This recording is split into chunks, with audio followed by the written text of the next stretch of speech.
أعوذ بالله من الشيطان الرجيم بسم الله الرحمن الرحيم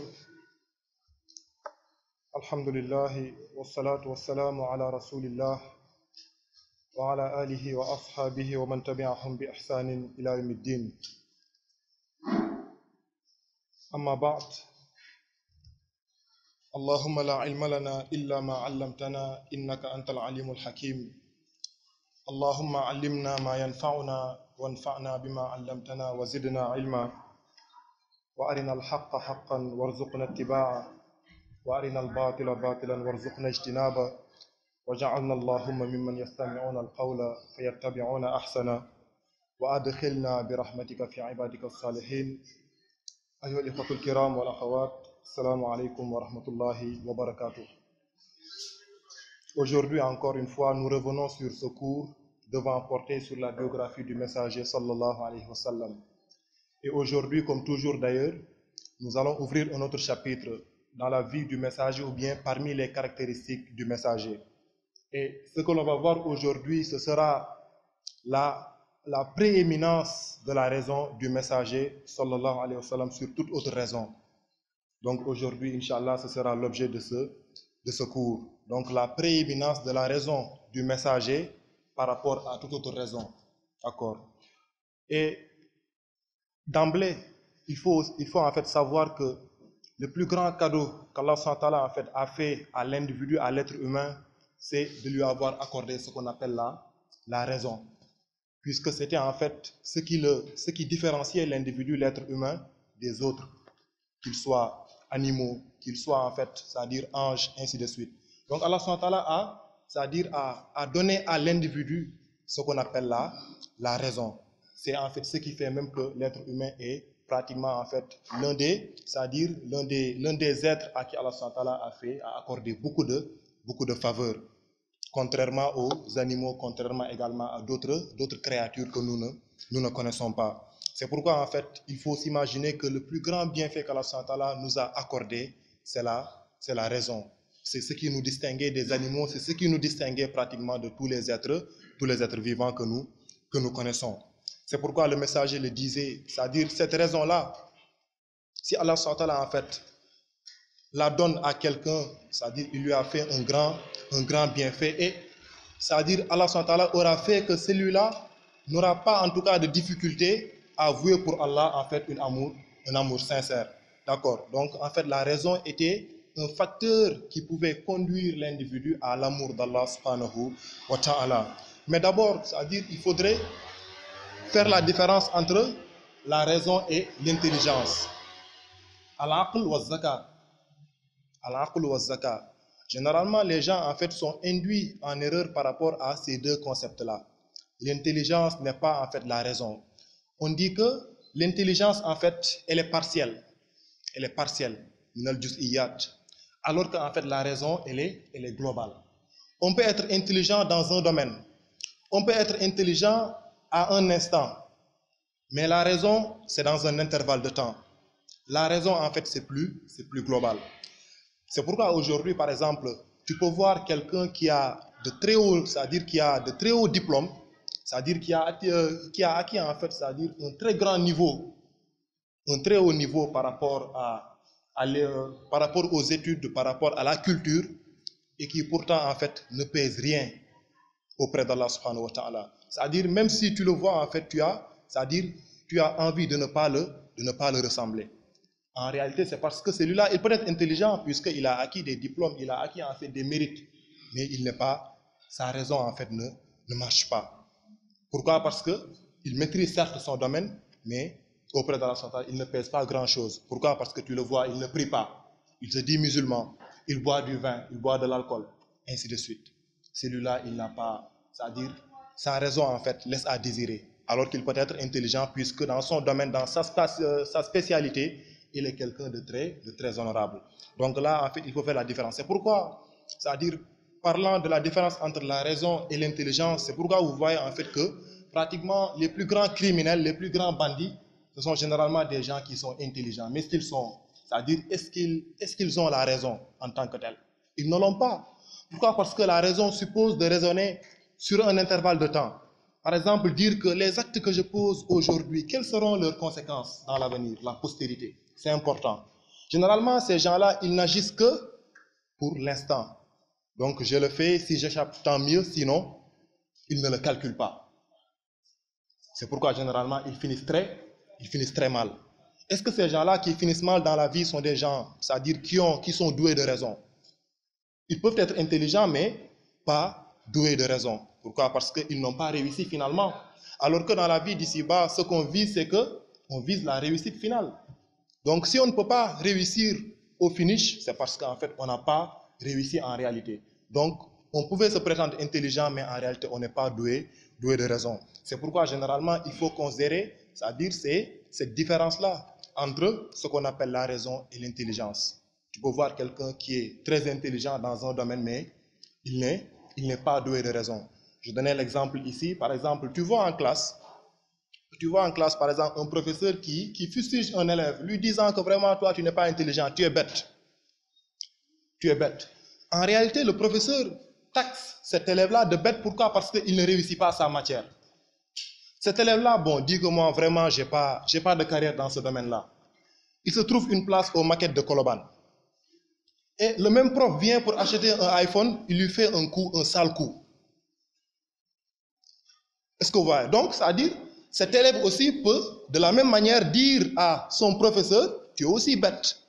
Pourquoi? Parce que celui-là, il est intelligent dans la classe, mais celui-là, il est intelligent au niveau, en fait, du maquette. Et ça, en fait, c'est ce qu'on voit très souvent. C'est des gens qui ont échoué à l'école, qui jouent des sales tours à des gens qui se disent très intelligents. Combien d'étudiants ici ont été dupés par ces gens-là qui n'ont pas réussi l'école? Pour dire que donc l'intelligence, est-ce que ces gens-là, ça veut dire ils sont doués de raison? Peut-être pas. Est-ce qu'ils sont intelligents? Bien sûr, dans leur domaine. Tu es intelligent avec les maths, tu es intelligent avec la physique, mais tu n'es pas intelligent sur le terrain. Et en fait, c'est pourquoi en fait, ils t'ont joué ces tours-là, alors que peut-être à l'école, ils n'avaient pas la moyenne en maths, ni en physique, ni ainsi de suite. Est-ce que vous voyez? Donc, pour dire que l'intelligence, il faut faire attention par rapport à ces concepts-là. L'intelligence, elle est partielle, c'est-à-dire elle est restreinte à un domaine, alors que être doué de raison, en fait, touche, c'est-à-dire la vie dans sa globalité. Donc ça, en fait, c'était une ambiguïté, en fait, qu'il fallait lever. Et maintenant, c'est-à-dire, en montrant la prééminence de la raison du messager, pourquoi, en fait, le messager était le plus doué de raison parmi les êtres humains? C'est parce qu'en fait, c'est lui qui comprenait le mieux le sens de la vie. C'est lui qui comprenait le mieux le sens de la vie. Comprendre le sens de la vie, être quelqu'un de doué de raison n'est rien d'autre que comprendre que sa vie est limitée. Et qu'en fait, ça veut dire notre champ d'action est restreint et qu'on se doit d'œuvrer avant que en fait, notre date ne vienne, avant qu'en fait, l'heure ne vienne. C'est celui-là qui est intelligent. C'est-à-dire c'est celui qui se prépare pour demain. C'est pourquoi en fait on comprend dès lors que le messager était celui qui était le plus doué de raison parmi les individus. Pourquoi? Parce qu'il se préparait constamment à rencontrer son Seigneur. D'accord? Donc ça en fait ça faisait partie de l'attitude du messager. Aussi en fait, c'est-à-dire si on comprend que maintenant notre vie est limitée, on se doit de profiter au maximum. Maintenant, profiter. Celui qui est bête, celui qui n'est pas doué de raison, celui-là il pense que profiter c'est-à-dire c'est laisser libre cours à ses désirs, à ses passions, alors que ce n'est pas ça. Mais profiter, c'est-à-dire essayer d'assembler, essayer en fait d'amasser une bonne quantité d'œuvres pour que le jour de la résurrection, qu'on puisse en fait être satisfait par rapport à Allah subhanahu wa ta'ala. C'est ça en fait, c'est lui qui est intelligent, c'est celui qui prépare l'au-delà. Donc c'est pourquoi le messager était le plus intelligent parmi les hommes. C'est pourquoi parfois tu vois des gens qui se disent être intelligents ou bien doués de raison, alors qu'en réalité tu sais qu'ils sont bêtes. Ils peuvent en fait réussir, ils peuvent être en fait des milliardaires, parfois des millionnaires, et qui pourtant en fait finissent très mal. Combien de fois on l'a vu, des gens en fait qui dès le bas âge ont pratiquement réussi dans le jargon des gens de leur époque, alors qu'en fait ils allaient finir très mal. Ils étaient intelligents jusqu'à être appréciés, mais en réalité ils n'étaient pas doués de raison. On raconte une histoire qui s'est déroulée l'année passée. Un milliardaire chinois, c'est-à-dire avec sa femme. Bon, maintenant sa femme en fait avait un chauffeur. Donc le chauffeur à chaque fois en fait il il était étonné par rapport à la richesse vraiment de cet homme-là. Et malheureusement, un jour, en fait, le milliardaire c'est-à-dire va décéder. Et le chauffeur va épouser la femme. Et on lui dit, mais toi, tu es chanceux, hein? Il dit, moi, vraiment, bon, je pensais que je travaillais pour lui, j'étais son chauffeur, alors qu'en fait, c'est lui qui travaillait pour moi. Parce que tout l'argent qu'il a amassé, finalement, il l'a donné à la femme c'est-à-dire que j'ai épousé. Pour dire que celui-là, peut-être qu'on pouvait penser qu'il était intelligent, mais est-ce qu'il a réussi? Peut-être pas. Donc, c'est ça, en fait. Donc, il faut vraiment reconsidérer ces concepts-là, ces notions. C'est pourquoi le messager, vraiment, il avait compris cet aspect-là. C'est pourquoi, lorsqu'en fait, les musulmans ont conquis la Mecque, Abu Sufyan l'a regardé longuement. Il l'a regardé et lui dit, Ma'aqalak, vraiment, tu es quelqu'un d'intelligent. La dernière fois, je vous avais raconté le dialogue qui s'était passé entre Abu Sufyan et le roi, c'est-à-dire et le roi des Byzantins, c'est-à-dire l'empereur des Byzantins, Héraclius. C'est-à-dire, et il disait à la sortie que j'avais compris que le message de cet homme-là va sûrement un jour en fait prendre notre place, c'est-à-dire nous déraciner. Et c'est pourquoi lorsqu'il a ouvert la Mecque, il lui dit, vraiment tu es quelqu'un de très intelligent. Donc ça, c'était en fait un témoignage qu'Abu Sufyan avait fait ou bien avait témoigné à l'égard du messager, sallallahu alayhi wa sallam. Il y a aussi un autre témoignage qu'Allah SWT lui-même fait dans la sourate Al-Qalam. Il dit, Noun wal qalami wa ma yasturun wa ma anta bi ni'mati rabbika bi majnoun. Allah SWT, c'est-à-dire en ouvrant la sourate Al-Qalam, il dit, wa ma anta bi ni'mati rabbika bi majnoun. Il dit, par la grâce de Dieu, tu n'es pas un fou, tu n'es pas un possédé. Et qu'est-ce qui s'oppose en fait à la folie? C'est la raison. Donc il atteste, c'est-à-dire à l'endroit, à l'égard du messager, qu'il n'est pas un fou, mais qu'il dispose bien sûr de ses facultés. On le dit très souvent en Wolof, c'est-à-dire, si nous voulons dire que dafa mous torop, duñ ko wax ni da nga mous torop, dañ ko naan ki doful de. Est-ce que vous avez compris? C'est-à-dire, c'est comme si en fait, on voulait en fait souligner c'est-à-dire la hauteur, la faculté en fait de raisonner de l'individu. Ñu ne kii de doful de. Dire qu'il est très intelligent, il est doué de raison. C'est en fait ce témoignage-là qu'Allah a fait à l'égard du messager en réponse aux mécréants qui disaient que le messager était devenu fou ou bien il était quelqu'un de fou au point de prêcher ce qu'il dit. Donc ça, c'était un témoignage qu'Allah avait fait à l'égard du messager. Et ça, en fait, les compagnons, c'est-à-dire les compagnons, les savants l'avaient compris. Ils avaient compris qu'en fait, l'intelligence dans cette vie, ce n'est pas d'être intelligent à un instant. C'est-à-dire, mais c'est plutôt d'être intelligent en fait dans c'est-à-dire tous les aspects de la vie. C'est-à-dire, c'est parvenir de sorte en fait à poser des actes qui peuvent nous valoir demain la réussite ici-bas et dans l'au-delà. C'est pourquoi lorsqu'on menaçait certains savants, lorsqu'on menaçait certains érudits, certains hommes de Dieu par rapport à la prison, par rapport en fait à l'exil, ils ne valsaient pas. C'est-à-dire, ils ne reculaient pas. Pourquoi? Parce qu'ils avaient compris que la réussite, ce n'était pas en fait dans cette vie d'ici-bas. La réussite est à chercher ailleurs dans l'au-delà. C'est pourquoi ils ne pensaient jamais, c'est-à-dire revenir en arrière, ils ne pensaient jamais reculer de leur position qui était justifiée. Bien que parfois des gens peuvent dire que bon, mais toi, il faut ruser, il faut faire en fait des astuces jusqu'à ce qu'ils te libèrent et tout. Ils ne pensaient pas ça. Pourquoi? Parce que ces gens-là, ils raisonnaient par rapport à un instant très limité, alors que eux, ce qu'ils regardaient, c'est le salut final qui était en fait l'entrée au paradis. C'est pourquoi un savant disait, Maza yasnaul a'da ubi. Que peuvent mes ennemis contre moi? Que peuvent mes ennemis contre moi? Et ça, c'est l'attitude du musulman. Le musulman, aujourd'hui, il doit être confiant. Parce qu'il sait qu'il a un Seigneur qui est à même de le protéger. Et qui le protégera même. C'est-à-dire s'il porte une confiance en lui. Il disait, Maza yasnaul a'da ubi. Que peuvent mes ennemis contre moi? Il le disait dans un contexte où on le menaçait, de l'exiler, de le tuer, de l'emprisonner. Il dit, ils ne peuvent rien contre moi. On dit, comment? Mais ils peuvent t'emprisonner, ils peuvent te tuer, ils peuvent. Il dit, wa in aba'adouni fa iba'adi siyaha. Il dit, ils ne peuvent que m'éloigner, c'est-à-dire m'exiler. Dans ce cas, je ferai de mon exil quoi? Du tourisme. J'en profiterai pour découvrir la terre. Et c'est Allah SWT qui nous le dit. Et pourquoi vous ne parcourez pas la terre pour voir ce qu'il est advenu des générations passées, pour voir également des prodiges d'Allah subhanahu wa ta'ala. Pourquoi? Parce qu'il y en a plein dans l'univers. Il dit donc, s'il m'exile, je ferai de mon exil du tourisme. Et je vais en fait plus m'enquérir des ayats, des signes d'Allah subhanahu wa ta'ala.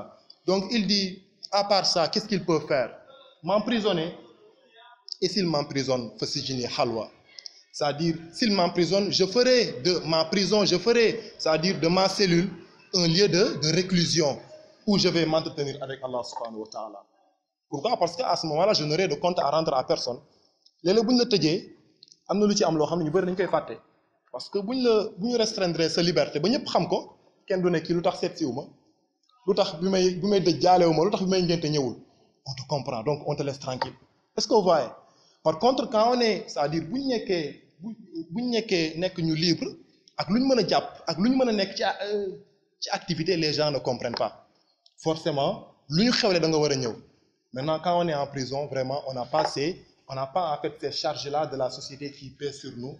De ce fait, on se consacre à Allah subhanahu wa ta'ala. C'est pourquoi il disait, s'il m'emprisonne, je ferai de ma cellule en fait un lieu de réclusion où je vais m'en tenir à Allah subhanahu wa ta'ala.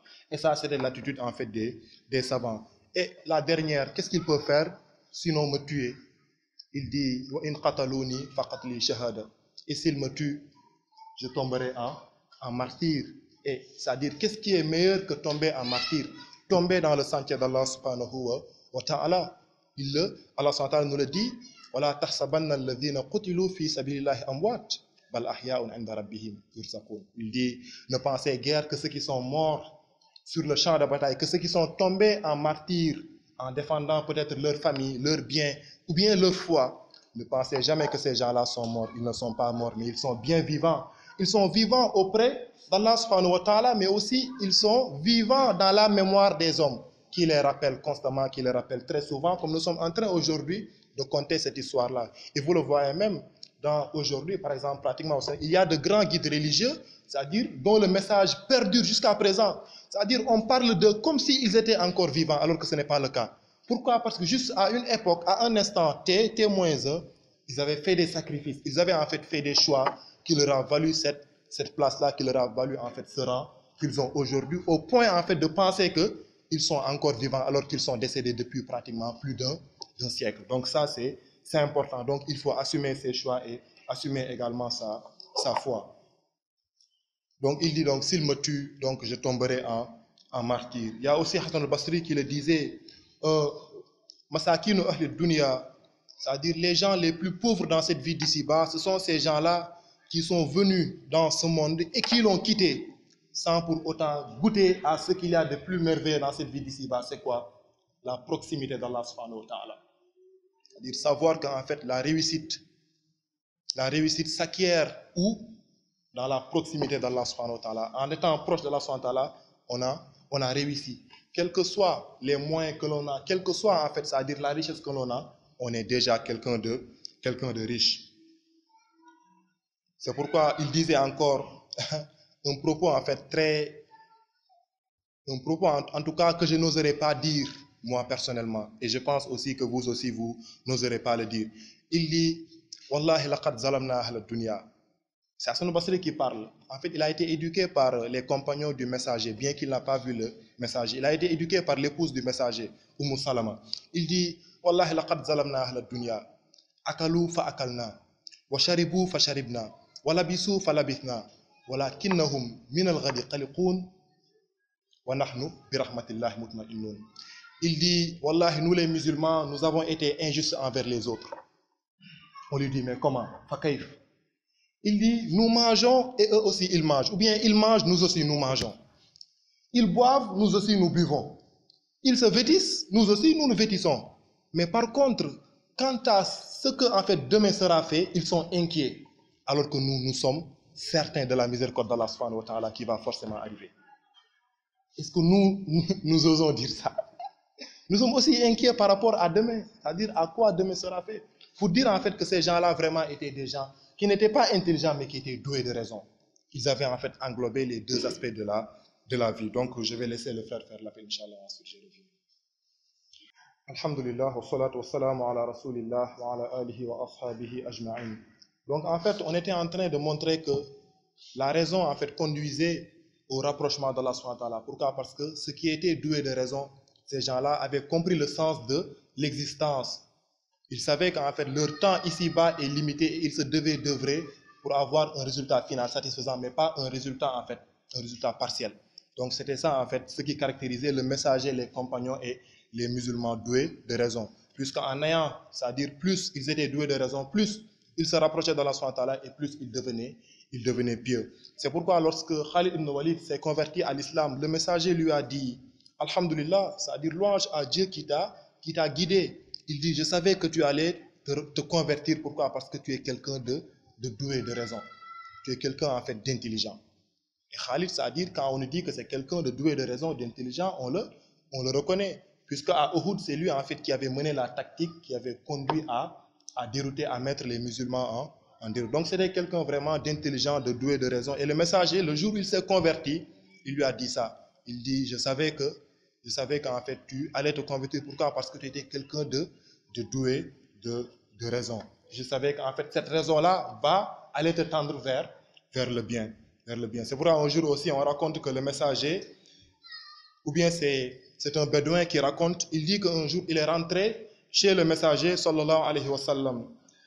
Et le messager en fait lui a parlé des recommandations de l'islam et ce que l'islam également, ce que l'islam en fait interdisait, les interdictions de l'islam.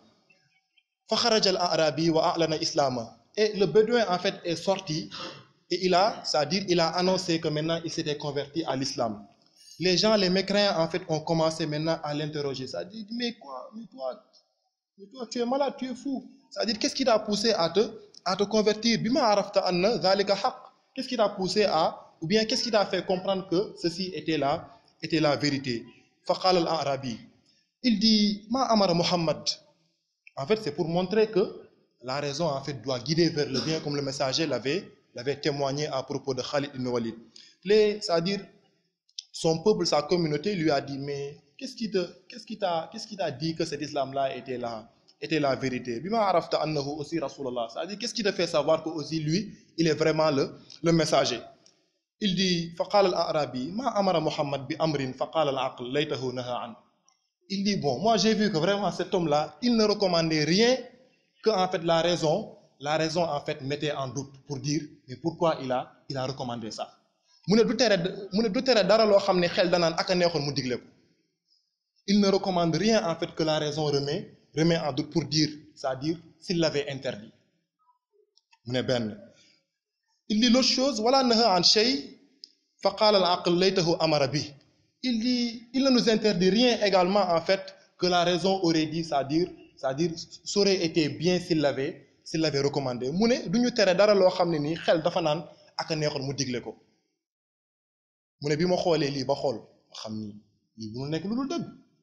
Est-ce que vous voyez, en fait, c'est la raison qui l'a amené vers l'islam. Il dit vraiment, j'ai entendu dans le discours de ce prophète-là, rien en fait d'incohérent. Tout était cohérent. Il ne nous recommande rien si ce n'est la raison en fait l'accepte. La raison en fait consent. Il ne nous interdit rien également si ce n'est que la raison en fait consent à ça. Donc c'est ça en fait, c'est sur ça que je me suis basé pour comprendre qu'il était le messager de Dieu. Et l'autre chose également pour montrer que la raison conduisait au rapprochement de la santé, conduisait à la piété, c'est en fait ce récit-là. Et parfois même ça peut toucher en fait des gens qui ne croient pas, en tout cas de surface, au message d'Allah, au message du prophète sallallahu alayhi wa sallam. On raconte que Abdul Muttalib, qui était le grand-père du message sallam, fil jahiliya, à l'époque en fait avant l'islam, il s'était réuni un jour avec les Mecquois. Et il commença en fait à donner des, bon, comment le dire aujourd'hui, en tout cas à formuler ses vérités. Il dit, Ma min zalimin yashtaddu zulma illa intaqamahu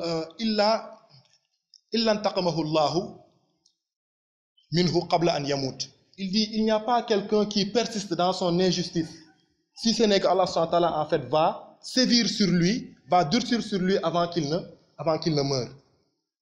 Et les gens qui l'écoutaient, les Mecquois, ont commencé à lui donner des noms. Il dit, mais un tel, un jour, il a fait ça et ça, et qu'en est-il de sa situation?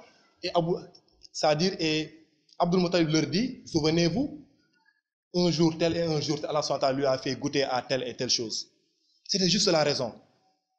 Il dit, Fulan, fa'ala kada wa kada, il dit aussi, c'est-à-dire un jour aussi Allah SWT lui a fait ça et ça. Donc c'était en fait, c'est-à-dire la réaction par rapport au préjudice qu'il a fait subir aux autres ou bien par rapport au préjudice qu'il s'est fait subir lui-même. Il dit encore,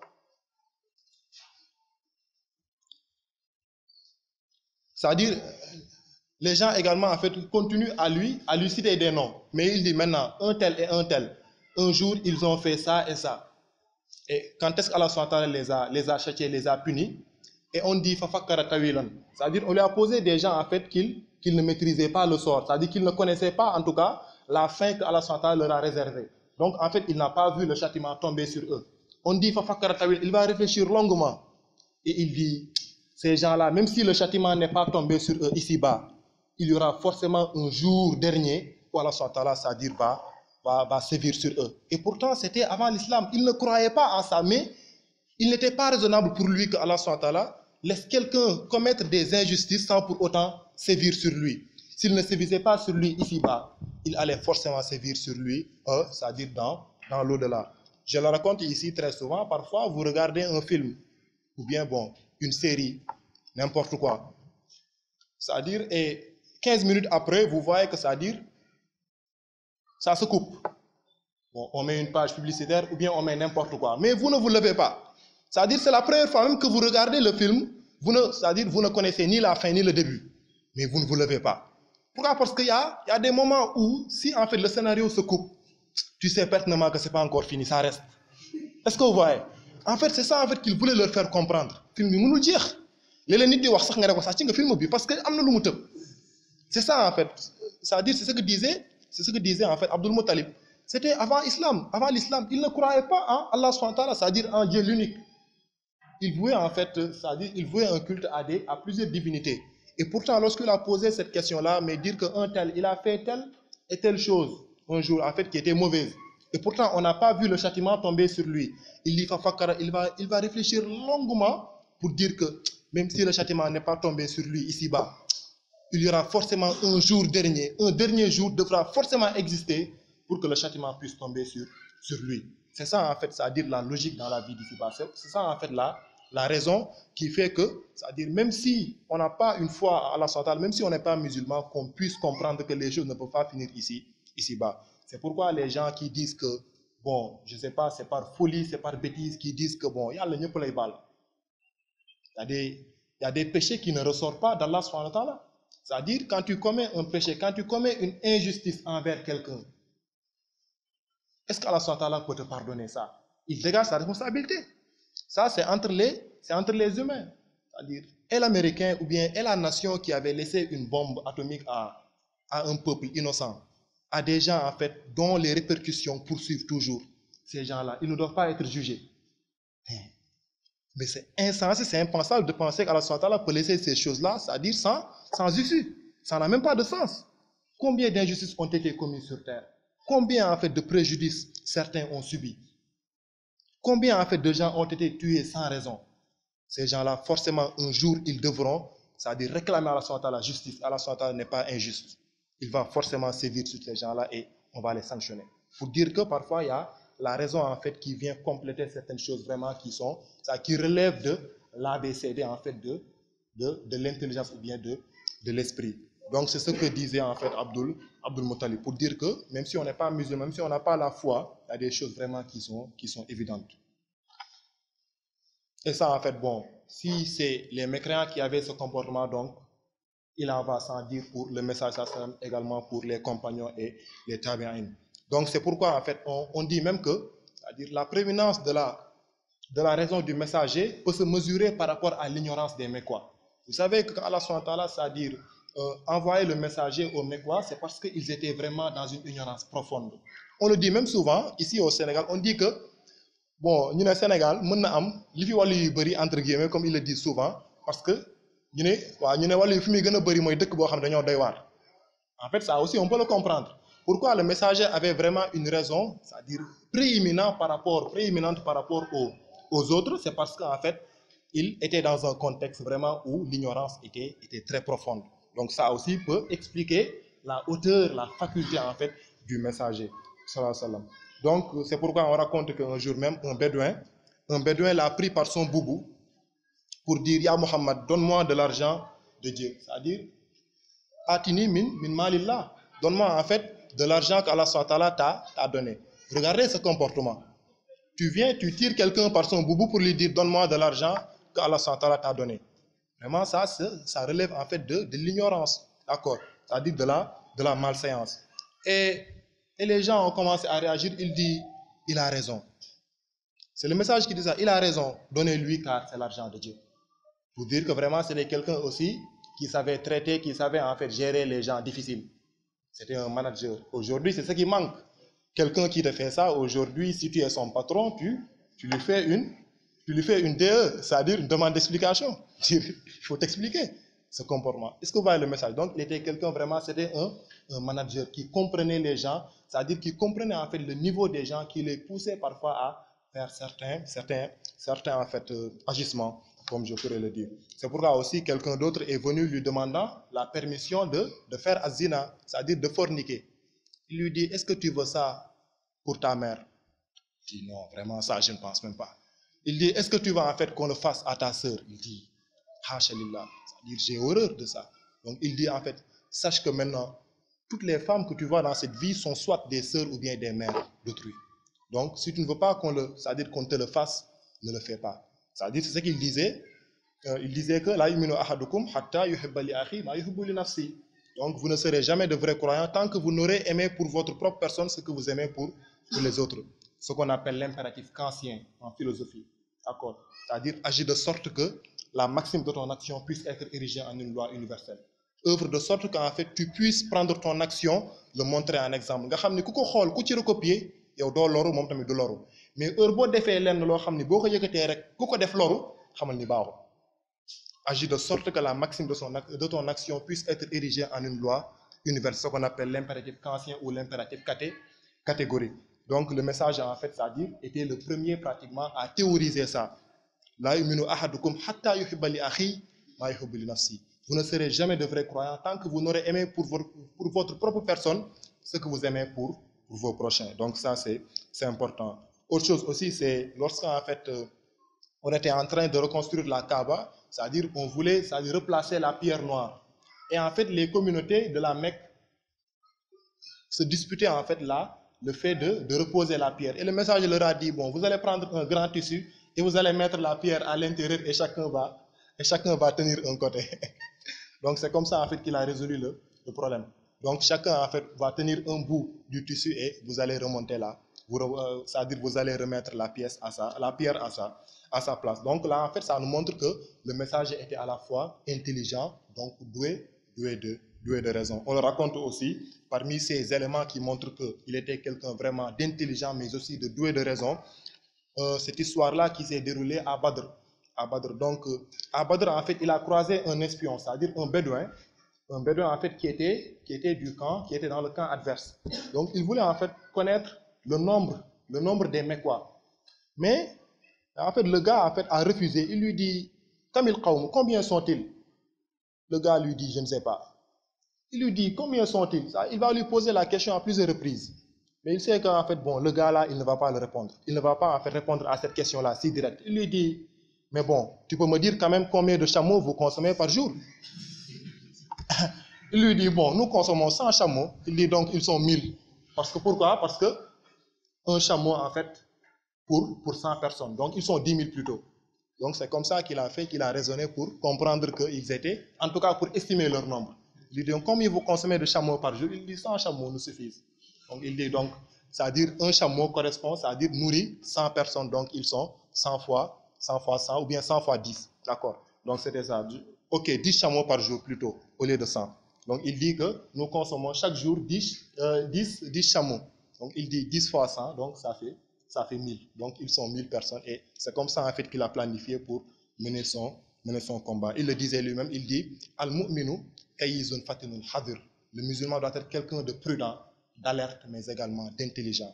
Donc c'est en fait ce à quoi le message nous interpelle, c'est ce à quoi Allah SWT nous oriente. Donc tout musulman doit aussi, c'est-à-dire se forger à incarner ces valeurs-là de prudence, ces valeurs-là en fait d'intelligence, mais également être quelqu'un de doué de raison. Et ça passe par, c'est-à-dire le fait de le travailler, le fait en fait de le cultiver, mais également de prier à Allah SWT pour qu'il nous, c'est-à-dire fasse partie en fait des gens qui sont doués de raison, des gens en fait qui comprennent le rôle dans cette vie d'ici-bas pour demain dans l'au-delà hériter en fait des meilleures places, des meilleurs endroits. سبحانك اللهم وبحمدك أشهد أن لا إله إلا أنت أستغفرك وأتوب إليك السلام عليكم ورحمة الله